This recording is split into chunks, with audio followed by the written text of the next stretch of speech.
দাবি আছে? আমাদের শ্রদ্ধ ইউনুস খান স্যারের কোন দাবি আছে?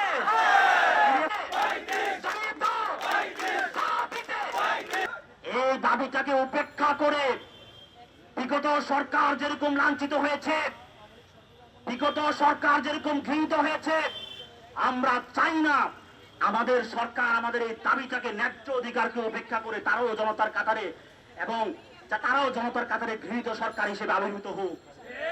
আমরা চাই এই ন্যায্য দাবিটাকে আর কোনো কালক্ষেপণ না করে অনতি বিলম্বে যে কোনো মূল্যেই আজকের মধ্যে আমাদের উপদেষ্টা মণ্ডলী হতে সমন্বয়ক ভাইদের পক্ষ থেকে আমাদের 35-এর ব্যাপারে একটা সুরা চাই।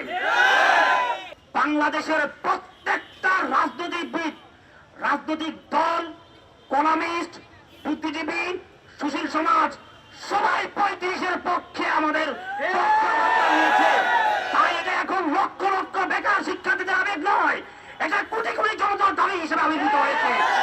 এই দাবিকে উপেক্ষা করে আপনারা কখনো এই শিক্ষার্থীদের কণ্ঠ আপনারা চেপে ধরতে পারবেন না ইনশাআল্লাহ।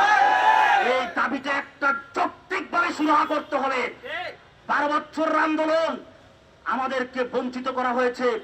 করোনায় আমরা 2.5 বছর আমরা কোনো সার্কুলার পাই নাই। আপনারা কি পেয়েছিলেন? এই বিগত ডিক্টেটর সরকার আমাদেরকে 9-6 বুঝিয়ে দেওয়ার জন্যই একটা ব্যাকডেট নামক প্রহসন আমাদের কাছে ধরিয়ে দিয়েছে। সেখানে প্রকৃত যারা ক্ষতিগ্রস্ত হয়েছে তারা কেউ ব্যাকডেটের আওতা আসে নাই। আর বাংলাদেশের শুধু ঢাকা ইউনিভার্সিটি দিয়ে আপনি পাবলিক ইউনিভার্সিটিকে মেজারমেন্ট করবেন না, সারা শিক্ষা প্রতিষ্ঠানদেরকে আপনারা মেজারমেন্ট করবেন না।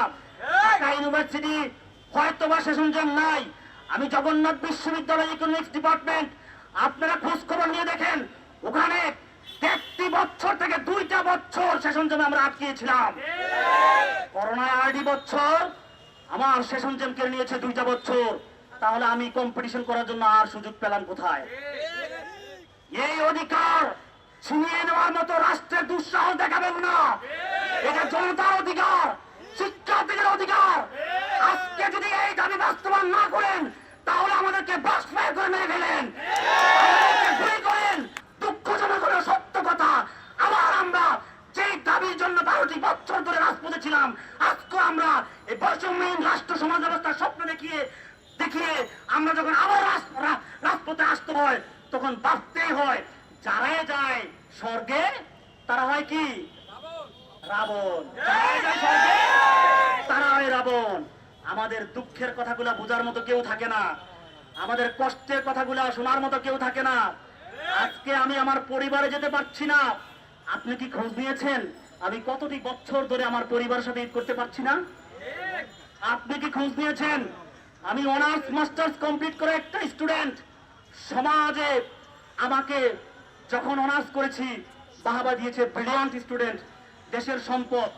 যখন আমি অনেকটি ভাইবা দেওয়ার পরেও আজকে আমি আমার রুজি রোজগারের জন্য একটা চাকরি করতে পারি না, তখন সমাজ আমাকে পাকা চোখে দেখে আমাকে বলে কিসের লেখাপড়া করছে, আমাকে বলে যারা দুর্নীতি টাকা দিয়ে চাকরি নিয়েছে তাদেরকে এক্সাম্পল হিসেবে দাঁড় করে আমাকে বলে দেখো ওই ছেলে তো পড়েই নাই সরকারি জব করে, ওই ছেলে তো লেখাপড়া করেই নাই সরকারি জব করে।